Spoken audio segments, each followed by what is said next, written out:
อยฝนตกนี้เป็นอ้อยหิวย้อยย้อยคอยเดือนสีละดอกกระเจียวเริ่มจูจีก้นจิ๋วขึ้นเบิ่งฟ้ายามเดือนห้าตั้งตาไหลลา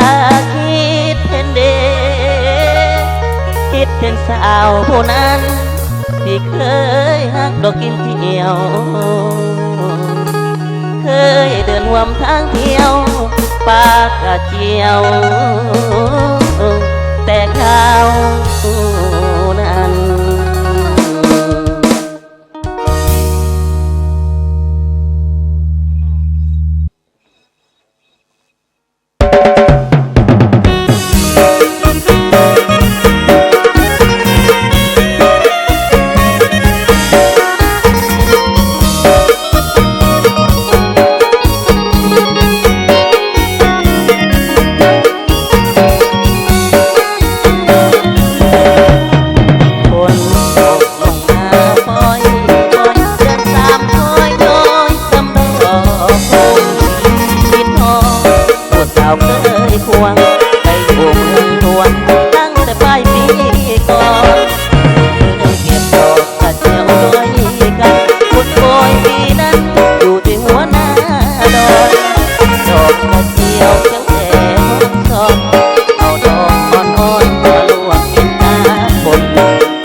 เห็นกันเลยแม่นางเคยเที่ยว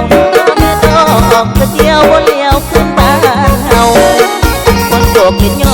ไอ้คอยด้วยใจผู้เศร้าดอกกระเจียวสีขาวถ้าเคยพาเจ้าบ่ยามแลมีถ้าแบ่งตกแต่งผมเลยผมมาซองมีถ้าแบ่งตกแต่งผมเลยผมมาซองเราต้องขอคบเรานั่งสู่กำลังเราจะตั้งติดต่อเราให้ย้ำยังไงใช้หน้าที่เคยเอาส้มมาเจ้าบ่เห็นโน้ตจากน้อยนี้บ่บอกก็ย่อยนะเกิดบ่ลาดินแดนเท่านี้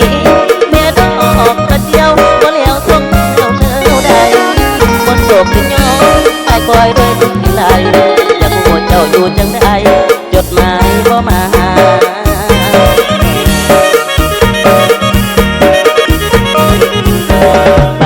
อยู่ใส่โน่นไปแม่อยู่ใส่โน่นไอ้มาฟ้องไม่ดอกเก่าไม่ดอกเจ้าไอ้ยังรักเจ้าเชื่อมเจ้าอยู่คนเดียวดอกเกี่ยวดูบ่เป็นแผ่นดูบ้านนี้ต้นตูอยู่ใส่โน่น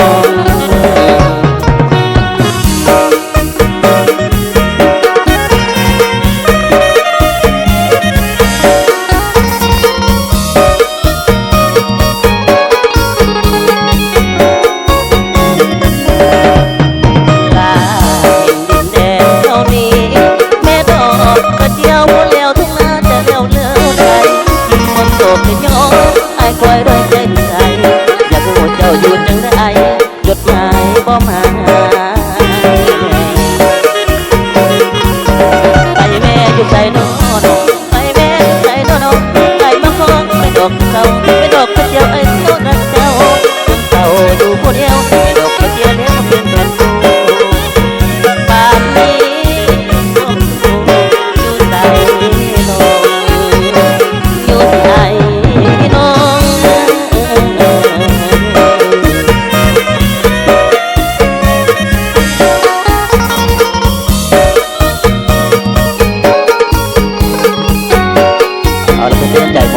ดอกกระเจียวส่งไปจากพวกเป็นหอกตาเพื่อเป็นยังไง